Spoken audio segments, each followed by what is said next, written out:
نستعينه ونستغفره ونعوذ بالله من شرور أنفسنا ومن سيئات أعمالنا من يهده الله فلا مضل له ومن يضلل فلا هادي له وأشهد أن لا إله إلا الله وحده لا شريك له وأشهد أن محمدا عبده ورسوله صلى الله عليه وعلى آله وأصحابه أجمعين أما بعد. Rukun umroh ada berapa? Yang pertama ihram, yang kedua tawaf, yang ketiga as-sa'i, ya. Kemudian kita lanjutkan. Wajibatul haji sab'atun. Kita masuk pada pembahasan wajibatul haji. Perkara-perkara yang wajib dalam ibadah haji. Pada pertemuan sebelumnya kita telah membahas perkara-perkara yang wajib atau perkara-perkara yang dikatakan rukun pada ibadah haji. Rukun haji ada berapa saja? Ihram, tawaf ifadah, kemudian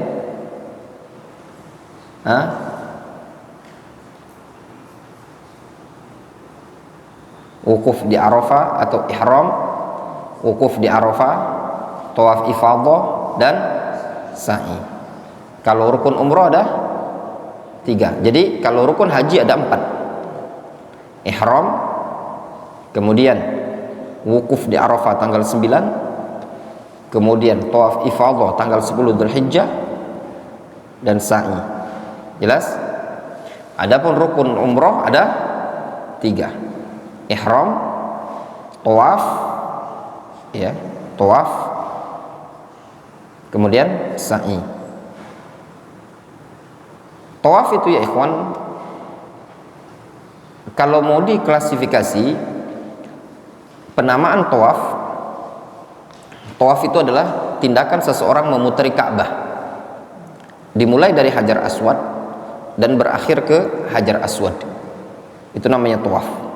Jadi ada Ka'bah, dia putari, itu tawaf, dimulai dari Hajar Aswad dan berakhir ke Hajar Aswad. Itu namanya tawaf. Nah, tawaf ini ya ikhwan, ada beberapa penamaan, ada beberapa jenis. Yang pertama dikenal dengan tawaful qudum, tawaf yang dilakukan pada awal kedatangan. Ini biasanya pada ibadah umroh atau ibadah haji tamattu. Hukumnya rukun. Yang kedua, tawaf ifadah. Tawaf ifadah, rukun pada haji. Yang ketiga dikenal dengan tawaf al-wada'. Tawaf wada'. Tawaf wada' ini wajib pada bab haji. Terjadi ikhtilaf pada bab umroh. Kemudian yang keempat, tawaf sunnah. Apa tawaf sunnah? Tawaf yang tidak ada hubungannya dengan nusuk. Jelas? Jadi ada berapa? Ada 4 macam tawaf.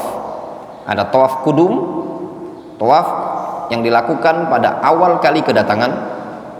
Yang kedua, tawaf ifadah. Yang ketiga, tawaf wada'. Yang keempat, tawaf sunnah. Tawaf sunnah itu semata-mata dia memutari Ka'bah, dimulai dari Hajar Aswad dan berakhir ke Hajar Aswad, 1 putaran. Kemudian diulangi lagi terus sampai 7 kali. Itu dikenal dengan tawaf sunnah. Kemudian wajibatul haji sab'atun. Sekarang kita masuk pada wajibatul haji, kewajiban-kewajiban haji. Nah, kewajiban-kewajiban haji itu ada 7. Apa beda rukun dan kewajiban haji? Subhanallah ya ikhwan, buku ini ringkas tapi isinya padat. Ya, isinya padat. Ini buku layak dijadikan umdah ya, dijadikan patokan dalam belajar fikih haji. Anak sudah baca, luar biasa. Ini buku untuk bagi para ustadz, para dai, bisa dijadikan maroje dalam pengajaran bab haji. Ya, tinggal syarahnya saja yang butuh diperluas kalau mau diperluas. Perbedaan antara rukun dan wajib. Kalau rukun, dia merupakan inti, umdah dari suatu ibadah haji atau ibadah umroh. Tidak bisa ditinggalkan, tidak gugur dengan kelupaan, tidak gugur dengan uzur. Dia harus dikerjakan. Kalau tidak dikerjakan, maka belum dianggap sah haji atau umrohnya tadi. Berbeda dengan wajib al-hajj dan wajib al-umroh. Kewajiban-kewajiban pada bab haji atau kewajiban-kewajiban pada bab umroh ini bisa ditutup, bisa ditambal apabila tidak mungkin dikerjakan, maka bisa ditambal dengan dam. Contoh misalkan niatul dukhul fin nusuk di miqat, ya, makanya disebutkan di sini al-ihram yang pertama, ya, wajibul hajj sab'atun. Kewajiban-kewajiban haji itu ada 7. Yang pertama, al-ihram minal miqat wajibun lil haji wal umrah bin nas wal ijma'. Kewajiban-kewajiban haji atau umrah ada 7. Yang pertama, ihram di miqat. Mau miqatnya Dzulhulaifah atau Yalamlam atau Qarnul Manazil atau Zatu Irqin atau Juhfah atau yang semisalnya, ya. Itu semua dikatakan hukumnya wajib. Faham? Antum harus bedakan di sini. Bedakan antara ihram niatul dukhul dengan ihram di miqat. Ini miqat, namanya Dzulhulaifah. Antum berniat dalam hati antum, itu hukumnya apa? Rukun. Tapi berniat di tempat ini, itu hukumnya wajib, bukan rukun. Difahami? Sehingga kalau seandainya antum melintas wilayah ini tadi, ketiduran, bangun-bangun sudah di tengah perjalanan. Contoh yang kisah nyata, ana ditanya oleh salah seorang ibu-ibu, mertuanya dokter fikih, Ibu Zuniawati. Beliau umroh Ramadan tadi, naik pesawat melintas miqat namanya Yalamlam. Beliau ketiduran, bangun-bangun sudah di bandara Jeddah, melintasi miqat tanpa ihram.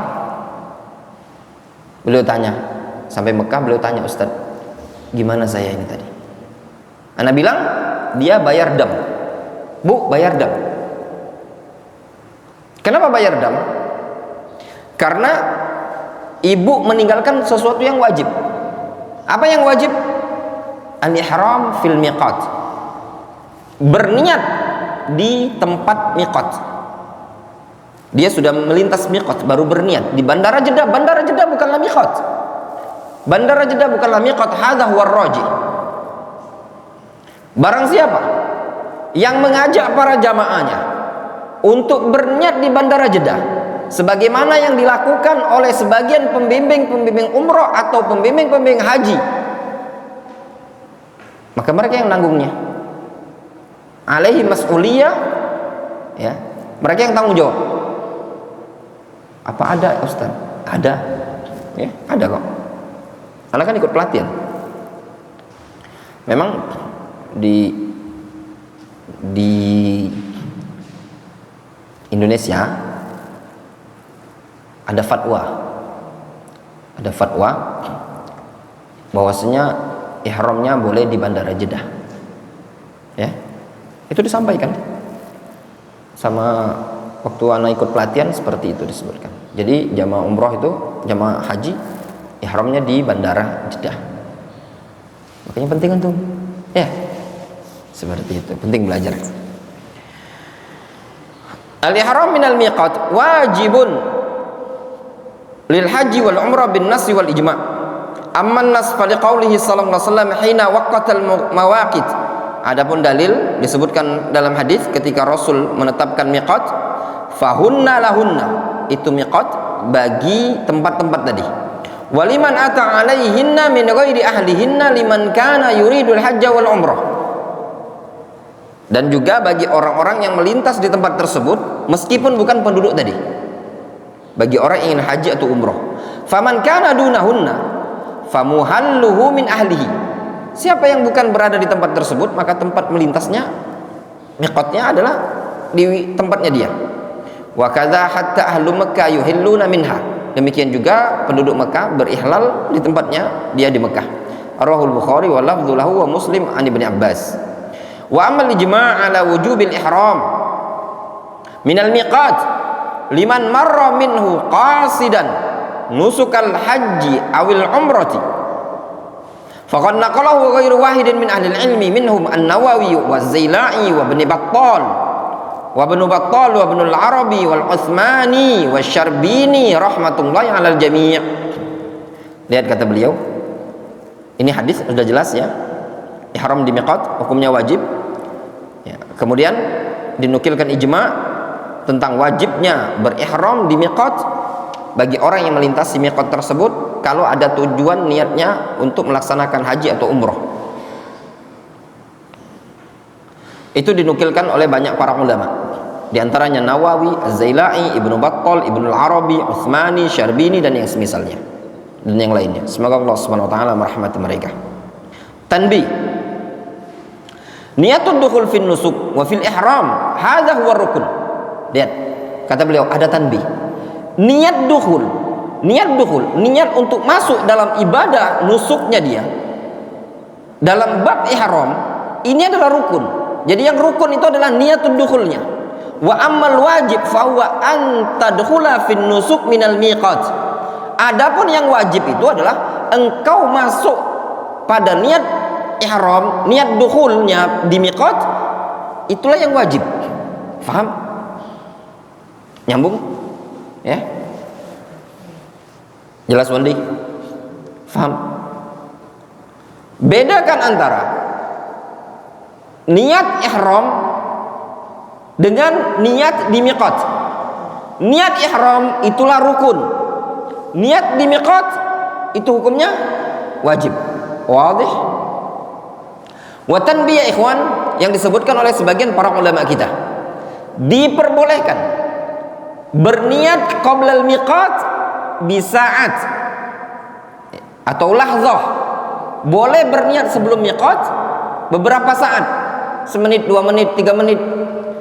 Apabila khawatir pesawat atau kereta ini tadi melintas di miqat karena saking cepatnya, khawatir nanti kita melebihi miqat. Difahami? Sehingga kata pramugarinya ngumumkan di pesawat, ya, A'izza al-musafiru. Nah gitu loh, di pesawat itu kan bahasa kitanya, para penumpang maskapai Saudi Airlines, sebentar lagi kita akan melintasi miqat. Bagi apa bahasa, ada bahasa Indonesianya itu, yang ingin umroh ya berniatlah di miqat, lebih kurang gitu. Ya sudah, lebih kurang 10 menit lagi katanya. Ya sudah, langsung berniat. Jangan sampai nunggu 10 menit nanti lewat. Ya. Jelas? Kemudian ada faedah kata beliau. Nah ini faedah ya kawan. Wallahi ana katakan, ana baru dapat faedah ini di buku ini. Bahkan ketika ana pernah diskusi ngomong sama sebagian ustadz-ustadz, yang beda ya kawan ya. Orang yang berkompeten dalam bidang haji dan umroh tapi dia mengkaji, sama orang yang cuma bisa umroh, bisa haji, itu beda. Ya, beda. Orang bisa mengerjakan haji, umroh itu bisa, tapi belum tentu dia ngerti rincian. Ana mau tanya sama antum bisa sholat? Bisa. Ana mau tanya sama antum, mana takbir yang rukun, mana takbir yang sunnah, mana takbir yang wajib? Ya toh? Belum tentu antum tahu. Kapan disunnahkan mengangkat kedua tangan? Belum tentu antum tahu. Ya enggak? Kecuali kalau antum mau belajar. Nah, seperti itu juga. Kadang kita tanya sama sebagian orang, dia ngasih jawaban mujmal. Seperti ya. Dia mengatakan orang kalau wukuf di Arafah ya harus sampai matahari terbenam. Ya kalau itu memang benar. Tapi rincian yang disebutkan oleh Syekh ini penting. Lihat kata beliau, al-wukuf bi Arafah ila ghurubis syamsi wajibun inda jumhuris salafi wal khalaf. Wukuf di Arafah sampai matahari terbenam itu hukumnya wajib menurut jumhur. Difahami? Makanya bedakan antara wukuf di Arafah walau lahzatan dengan istimrarul wukuf ila ghurubis syams. Wukuf di Arafah walau lahzatan hadza huwa rukun. Amma istimrarul wukuf ila ba'da ghurubis syamsi fahuwa wajibun. Wadihun wala la? Wadih. Jelas? Ya. Wali hadithi Jabir fi sifati hajjihi sallallahu alaihi wasallam wa fihi falam yazal waqifan hatta gharabatis syams wa zahabatis sufra qalilan hatta ghabal qurs. Rawahu Muslim. Jabir mensifati hajinya Nabi sallallahu alaihi wasallam. Kata Jabir, Rasul sallallahu alaihi wasallam senantiasa wukuf di Arafah sampai matahari terbenam, sampai hilang warna menguning itu sedikit, sampai betul-betul al-qursu tenggelam. Al-qurs itu lingkaran matahari betul-betul tenggelam. Jelas? Sehingga maknanya ya kawan, kalau memang ada orang yang wukuf masuk Arafah, dia masuk wukuf setengah jam, kemudian keluar karena uzur, sah hajinya? Jawabnya sah. Tapi dia melakukan pelanggaran, meninggalkan sesuatu yang wajib. Ya, dia meninggalkan sesuatu yang wajib, fa'alhi dam, maka dia kena dam. Difahami? Kena dam. Dia bayar dam. Bayar dam tuh biar nyembeli kambing, ya. Wallahu ta'ala. Mungkin kita cukupkan dulu sampai di sini, ikhwan.